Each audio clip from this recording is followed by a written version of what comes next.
السلام عليكم. ان شاء الله في هذا الفيديو غنخدموا ملخص ديال الدرس الاول في الكيمياء بالنسبه السنه الثانيه بكالوريا، الدرس اللي هو التحولات السريعه والتحولات البطيئه. فهاد الدرس هذا خاصك تعرف اول حاجه كتابه معادله تفاعل اكسده واختزال، ثاني حاجه تصنيف التفاعلات الكيميائيه، واخر حاجه هي العوامل الحركيه.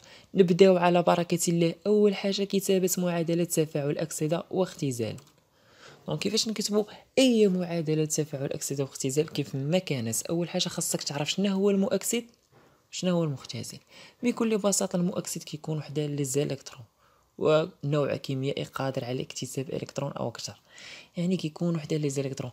لاحظ معايا هاد او اكس انا عباره عن ماذا؟ مؤكسد، ها هو وحده لي زالكترون. يعني التعريف احترمناه، المؤكسد نوع كيميائي قادر على اكتساب الكترون او اكثر. شوف المؤكسد سيدي هو اللي كيكون وحده لي زالكترون وهني راسك، اما الراد المختزل لو ريديكتور ما كيكونوش حداه لي زالكترون. اما التعريف ديال المختزل هو نوع كيميائي قادر على فقدان الكترون او اكثر.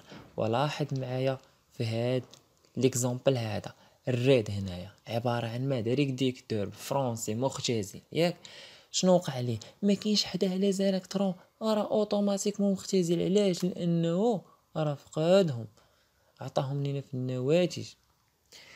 دونك هادي تهنينا منها.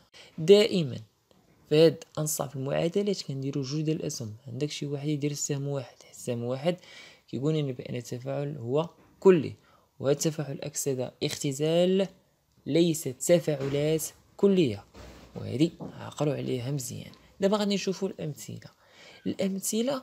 دابا غنتقلوا سيدي المزدوجه اكسده اختزال.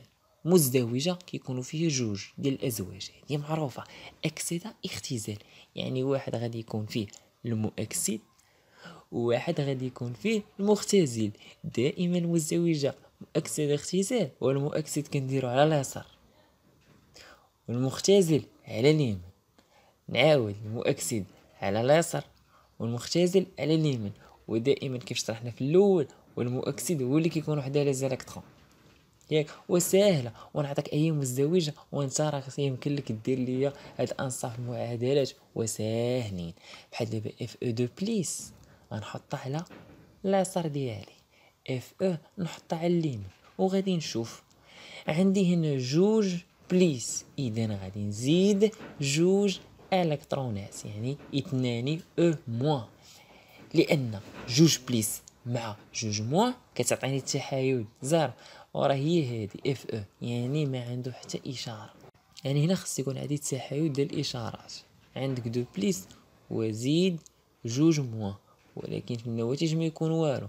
الا كان في النواتج شي اشاره اخرى ديك الساعه خص نوازنو، خص يكون التحايد ما بين داكشي اللي عندي في المتفاعلات مع داكشي اللي عندي في النواتج. هنا غادي تقولوا لي واش ديما انا هاد اف او دو بليس غنحطها على اليسار والاف او نحطها على اليمين؟ ولا وغلط، وعلى حساب التمرين على حساب المعطيات. مثلا قال لك الحديد وتاكسد ليا، دونك لو فير الحديد ميطال تاكسد ليا، دونك راه ما بقاش اف او في المتفاعلات، لا في النواتج تاكسد. يعني في النواتج غادي نلقى لي زالكترون. يعني هاد لا رياكسيون الا كان قالك في التمرين الحديد تاكسد، في هاد لا رياكسيون هادي غادي تعطيني اف او غادي تكون هي اللي على اليسار، وغادي تعطيني اف او دو بليس زائد دو زالكترون حيت الحديد تاكسد. اما في هاد لا رياكسيون كنشوفوا وكتعني ليا في الواقع بان الحديد تختزل. يعني هاد اف او دو بليس مع دو زالكترون شنو عطاني لو فير، عطاني الحديد. هادشي غنخدمو في التمارين وغادي تفهموه مزيان. يعني هاد لي دومي رياكسيون كنحطوهم على حسب معطيات التمرين. الحاله الثانيه اف او 3 بليس اللي هو المؤكسد، اف او 2 بليس اللي هو المختزل، ونحط سيدي اف او 3 بليس على اليسار و اف او 2 بليس على اليمين. وخصني نوازن دابا، هنا عندي جوج بليس وهنا عندي 3 بليس. باش نحيد غادي نزيد غير الكترون واحد باش هاد 3 بليس تحيد منها واحد الكترون، وتبقى هنا دو بليس على اليسار و دو بليس على اليمين. هادشي خاصو يكون متوازن، هادي مفهومه.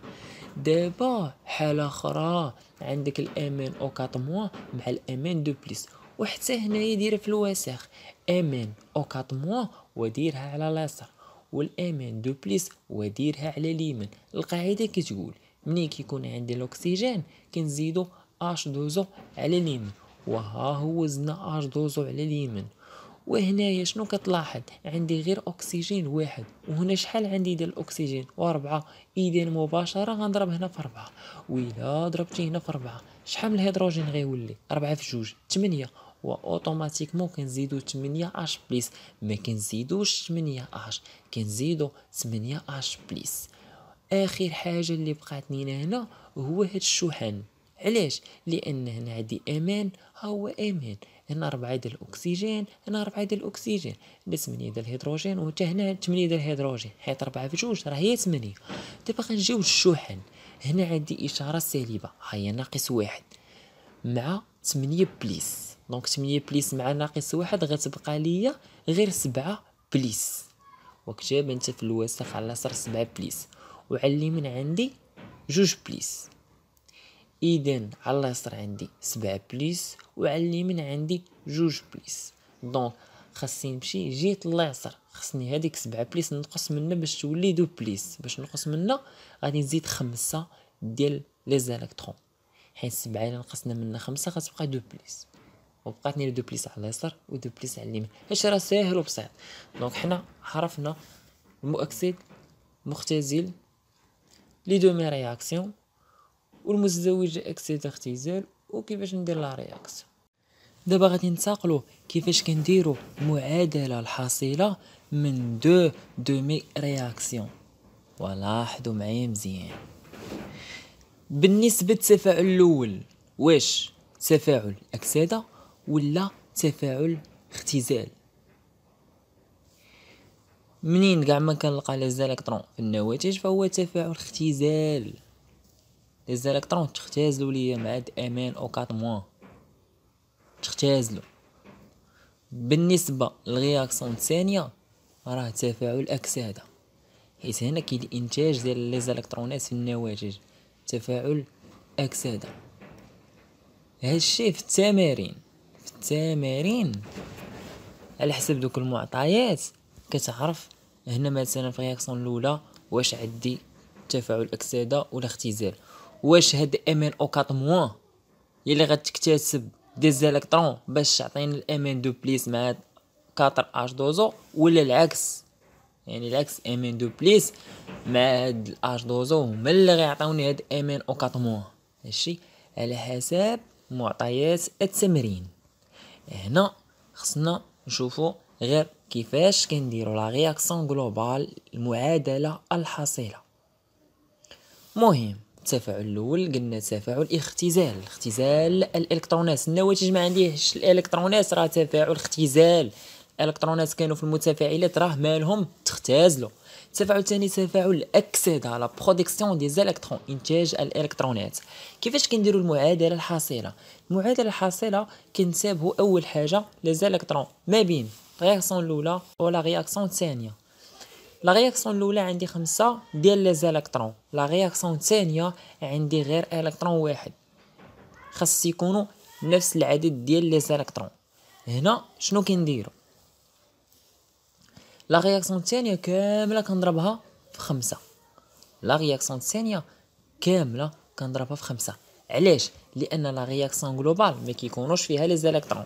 باش الا ضربت 5 لا رياكسيون الثانيه كامله، دونك هنايا غنجي عاد هاد او موان اضرب في 5 باش تختزل لي هاد 5 او موان مع هاد 5 او موان. 5 او موان اللي في النواتج مع 5 او موان اللي في المتفاعلات، يعني 5 ديال لي زالكترون في المتفاعلات غتختزل مع 5 ديال لي زالكترون في النواتج. لا رياكسيون جلوبال ما كيكونوش فيها لي زالكترون. وزياده على هادشي لا رياكسيون جلوبال درنا السهم واحد، ماشي بحال لي دومي رياكسيون درنا جوج ديال الاسهم. دونك الطريقه واضحه. لا رياكسيون الثانيه ضربنا في 5 وقلنا لكم السبب. وغنجي غادي نجمع المتفاعلات مع المتفاعلات والنواتج مع النواتج. ها هي عندي هنايا ام ان او 4 موان، ها هي 8 اش بليس ها هي، 5 ديال لي زيليكترون راه قلنا اختزلناها راه ما غاديش تبقى، وهاد اف او دو بليس قلنا الرياكسيون الثانيه ضربناها في 5 ها هي 5 اف او دو بليس. النواتج ام ان دو بليس مع 4 اش دوزو ها هي، و اف او 3 بليس راه قلنا ضربناها في 5 ها هي. هادي هي لا رياكسيون غلوبال بطريقه سهله وبسيطه. ديما كنتسابو لي زيليكترون، خاص لا رياكسيون غلوبال ما يكونش فيها لي زيليكترون ياك سهم واحد، ودائما نتابعو مثلا لو كان عندي هنا 4 ديال لي زيليكترون اوتوماتيكمون لا رياكسيون 2 خصني نضربها في 4. كاينو 3 ديال لي زيليكترون الفوق، لا رياكسيون الثانيه خصني نضربها في 3 يعني باش يختزلوا ليا دوك لي زيليكترون. نفترض هنا عندي 5 ديال لي زيليكترون وهنا عندي 2 ديال لي زيليكترون.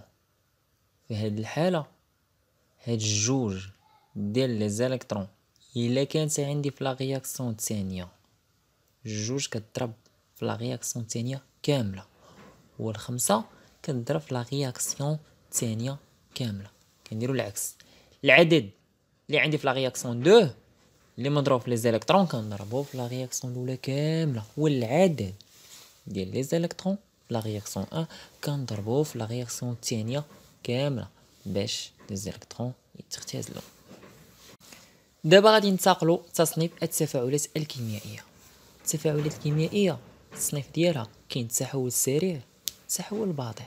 التحول السريع هو تحول كيميائي يحصل في مده وجيزه بالزربه كيحصل، بحيث لا يمكن تتبع تطوره، ما يعني استحالة التمييز بين مراحل التطور من الحالة البدئية إلى الحالة النهائية. بكل بساطة التحول السريع بالزربة كيدوز، ما كيمكنش ليا انا هذيك لا رياكسيون نتبع التطور ديالها من الحالة البدئية إلى الحالة النهائية، ما كيمكنش بالزربة كيدوز. أمثلة بالنسبة للتحولات كاينين التحولات اللي مقرونة بالتفاعلات ديال الترسيب، وكاينين التحولات المقرونة بتفاعلات الاحتراق، وكاينين التحولات المقرونة بتفاعلات حمض قاعدة. دابا غنتقلوا للتحول البطيء. التحول البطيء قالك هو التحول الكيميائي يمكن تتبع تطوره بالعين المجردة أو باستعمال أدوات القياس الاعتيادية، مدته تتجاوز الثانية.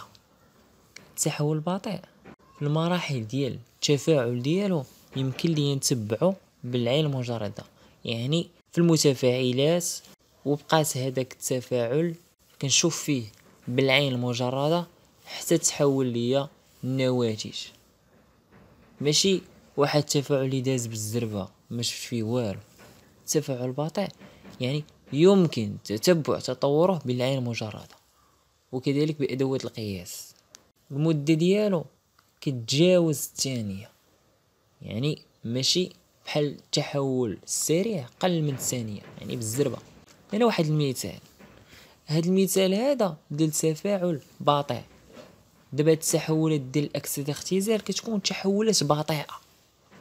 شوف الحاله تي ايكال زيرو، شوف كيفاش هاد السوليسيون كيفاش كانت، دازت واحد المده شويه السوليسيون ويتغير اللون ديالها، عاوتاني دازت واحد المده السوليسيون كذلك بدات كتغير لا كولور ديالها. يعني انا بقيت كنشوف تطور بالعين ديالي ديال هاد المحلول، عكس التحول السريع. دابا غنتقلوا لاخر حاجه، العوامل الحركيه. العامل الحركي عامل او مقدار له تاثير على سرعه التحول الكيميائي وبالتالي على المده التي يحصل فيها هذا التحول. شوف العوامل الحركيه هي اللي كتاثر على التفاعل، تقدر تسرعو تقدر تبطئو. شوف العوامل الحركيه هي اللي كتاثر على السرعه ديالاش ديال التفاعل ديال هذيك لا رياكسيون. انا درت واحد متفاعلات ودوك المتفاعلات اللي درتهم راه هذيك لا رياكسيون عندها واحد السرعه باش كتوصل للنواتج، ولكن هذيك السرعه ديال هذاك التفاعل باش يوصل لي انا هذاك النواتج راه كاين واحد العامل حركي. عامل حركي كيأثر لينا على السرعه ديال التحول الكيميائي. يعني السرعة باش متعلقة هنا راه متعلقة باش راه بالمدة الزمنية. إذا هنا العامل الحركي عامل أو مقدار له تأثير على ماذا؟ على سرعة التحول الكيميائي، وبالتالي على المدة التي يحصل فيها هذا التحول. دونك العوامل الحركية كتأثر نينا على السرعة ديال التحول، وبالتالي راه كتأثر نينا حتى على المدة ديال هذاك التحول الكيميائي. شنو هما هاد العوامل الحركية؟ على سبيل المثال كاينه درجة الحرارة، درجة حرارة الوسط التفاعلي، وكذلك التركيز المولي للمتفاعلات هما عاملان حركيان. العوامل الحركية قلنا درجة الحرارة والتركيز المولي، هادو في التفاعلات هادو عبارة عن عوامل حركية.